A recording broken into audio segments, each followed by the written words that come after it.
Okay, welcome to another episode of the Joe Dunnrite Show. We're here at the property in Illinois. It's going to be a beautiful couple of weeks. Today we're going to talk about a chainsaw that I have. It's a Stihl 038 AV, and it's a great chainsaw. It's old. I bought it in 1982, so it's, what does that make it, like almost 40 years old. But what we're going to talk about today is part of this, and I'm going to go ahead and pop this off and we can talk about it, has a drive sprocket that drives the chain when the bar is on. If I can get that little snap ring off, I'll show you. This sprocket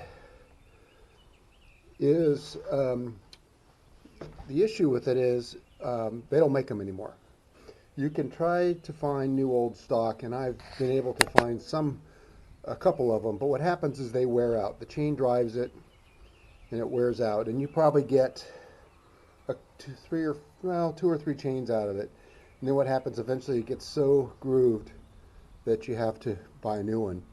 So what they did is they came up with a new design, and the sprocket now looks like this, and it's driven by a different clutch drum.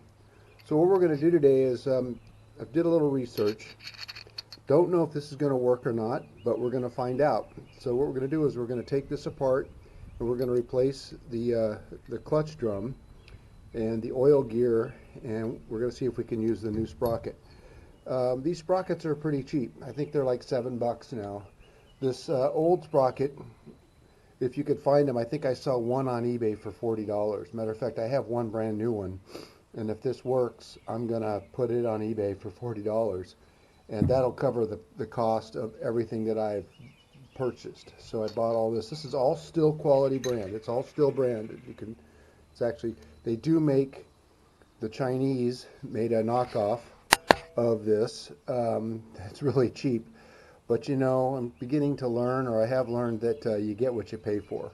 And this stuff made by Stihl, the German quality, is really good. That stuff from China, I don't know, not so good. In another episode, we're going to talk about a new bar that I'm going to put on this. It came with a 24-inch bar. And this particular chainsaw, this 038, puts out a little over 4 horsepower. This is a machine. And out here in Illinois, we have a lot of trees that need to be cut down, or they fall down and we got to cut them up and clear them. 24-inch bar is a pretty mean bar. I'm getting a little older and it's a little harder to work with, and we're going to talk about safety here in another episode. But I bought an 18-inch bar, and I bought the E-Series Super Bar, which is their top-of-the-line bar made by Stihl. And like I said, I'm going to switch it over to 18-inch. We've got some chains, and we're going to do that in another episode. But let's go ahead and get started on this project. What I'm going to do is we're going to pull the cover off of this. Hopefully you can see. And then we're going to get inside the guts, and we're going to see what we can do here. So, pretty easy. It's a torque screw standard. The neat thing about Stihl is they at least I've got quite a bit. I've got a couple of other different products, and everything I've got uses the same size torques, which is pretty cool that they actually made it all the same size so you can get to it. So let's go ahead and pull this apart.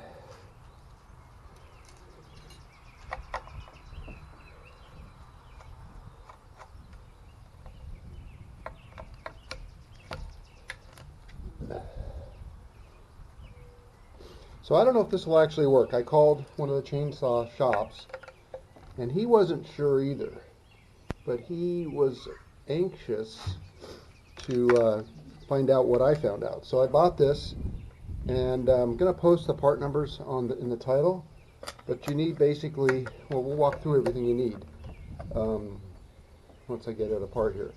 Okay, so cover should come off.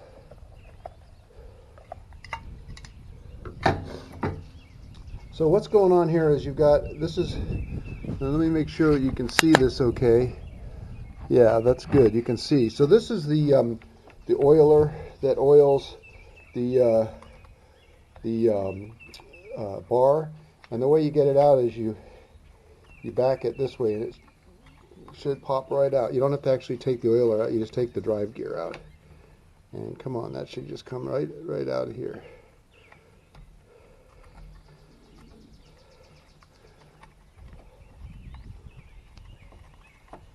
There we go. Okay. So this is the drive gear, and you can see we essentially have the same parts, just in a little different fashion. And then we have a bearing, and then we have the clutch drum. It comes right off, and there's another bearing down below. And actually,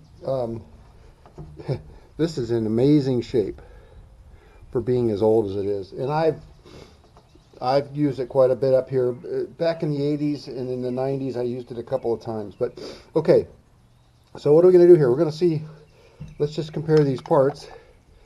They sure look pretty good. So we have a brand new bearing. The part number that came with this, or that was specified, was a dual bearing, caged, and compared to the one that was there, and look at that, they're the same, they're perfect. Little different though, this is a little bit more robust of a bearing. In theory, I could probably put this bearing back in, but I think we're just going to go ahead and put all the new parts back in, just like they specified. Okay, so what do I put on these bearings? So these normally don't get much lube on them. When I clean this, so let's talk about maintenance. Pretty regularly I take this thing apart and keep it in good shape. So what this is super lube. I just put it in a little container, and I'm just going to drop that bearing down in there, get him kind of coated with some super lube, just like that. We're going to knock that off of there. You don't want it to be too much, because if it gets down into that clutch, that's going to be a problem. So wipe some of that off of there, just enough to kind of coat the bearings.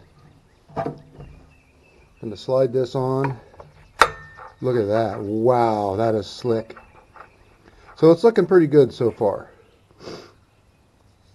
Okay, let's just get that, wipe that. You really don't want any, although this clutch, I mean, it's going to grip. It's going to do what it needs to do. Okay, so what we got going on here now? There's a snap ring I need to put on. All that snap ring does is holds the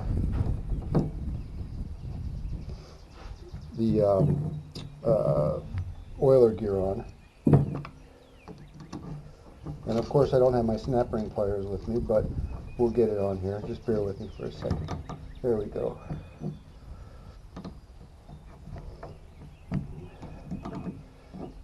Always good to have safety glasses on when you're doing this. You don't want that thing to pop off and hit you in the face. Okay, so that's on. Let's put our drive gear back on for our oiler. Look at that. It's a little stiff. Maybe that's because of the new gear. I don't know. It's a little stiff. So what you don't want to do is you don't want to break the oiler. Although I did have this oiler go out one time a long time ago, and amazingly it was pretty cheap.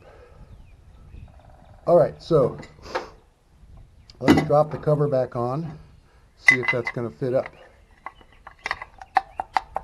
And it doesn't. Interesting. So that's not going to work. Not going to work. That is just big enough that it's not going to drop in there. Okay, well, we learned that. We learned it's not going to work, so that's too bad. All right. So I'm going to shut down and we're going to think through this a little bit.